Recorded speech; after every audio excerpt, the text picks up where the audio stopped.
Aujourd'hui, prenons le temps d'étudier ensemble la parole de Dieu.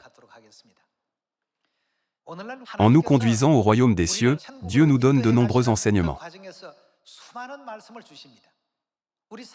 Les hommes ne doivent pas peser la valeur de la parole de Dieu avec leur propre jugement ou leur sens commun en pensant « cela fonctionnera-t-il vraiment de cette manière ?» ou « est-ce que cela peut fonctionner ainsi ?» En ce qui concerne la parole de Dieu, nous ne pouvons pas dire que nous y obéirons ou désobéirons, ou que nous l'aimons ou ne l'aimons pas.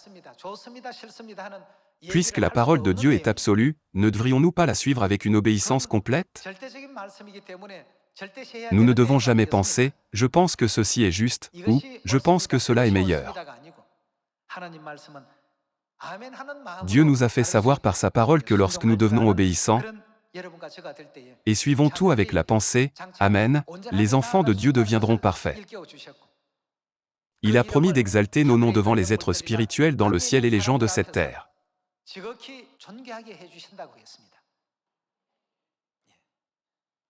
Par conséquent, nous serons le sacerdoce royal dans le ciel.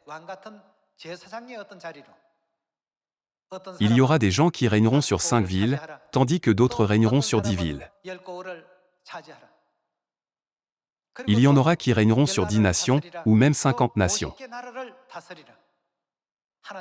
Dieu a déjà promis cette bénédiction et cette gloire étonnante à travers les paraboles qu'il a dites.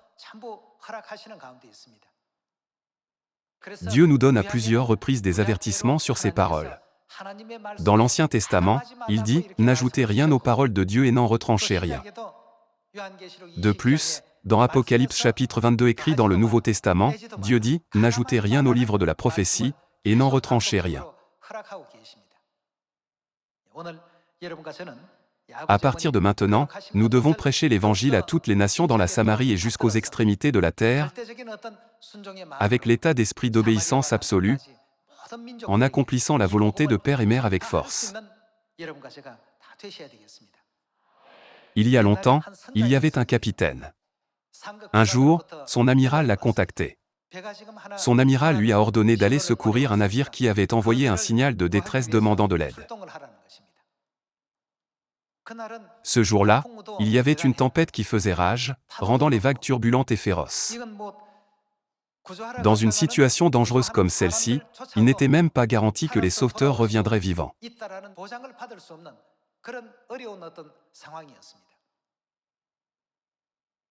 Les subordonnés du capitaine ont dit « Comment pouvons-nous aller au secours de quelqu'un dans cette mer agitée et violente? Nous ne pouvons pas y aller. Si nous y allons, la mort nous attendra certainement. Nous nous mettrons simplement en danger.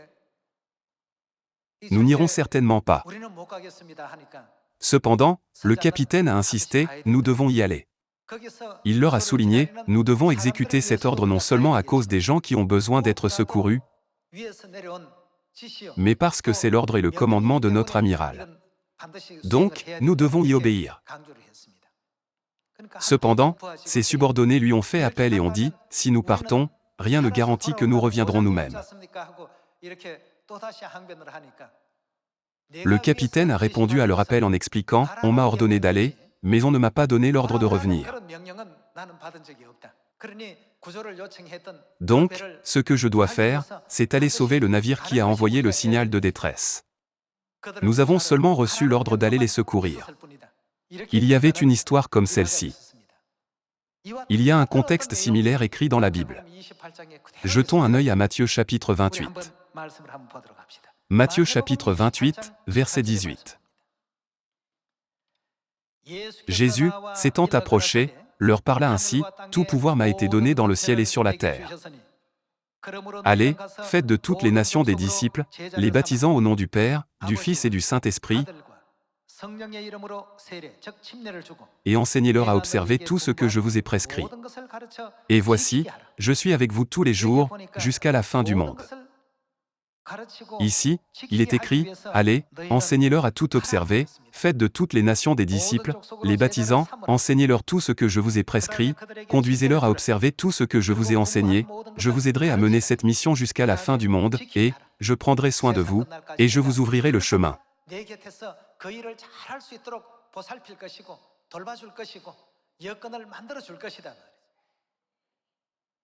C'est l'un des plus grands commandements que Dieu nous a donnés.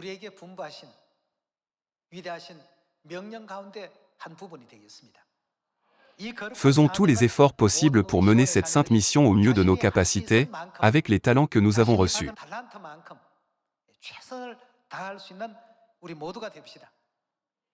En suivant l'exemple dans l'histoire du capitaine qui a dit « J'ai reçu l'ordre d'aller, mais on ne m'a pas donné l'ordre de revenir », sans hésitation, nous devons obéir à la parole de Dieu qui dit « Allez, faites de toutes les nations des disciples, les baptisant au nom du Père, du Fils et du Saint-Esprit, et enseignez-leur à observer tout ce que je vous ai prescrit. »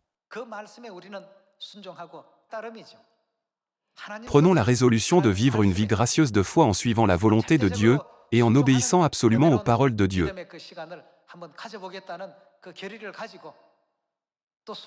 Dieu nous a promis que le résultat de notre obéissance nous apportera un grand honneur. Courons diligemment en croyant à cette promesse de Dieu. Par cela, je conclus le sermon. Merci beaucoup.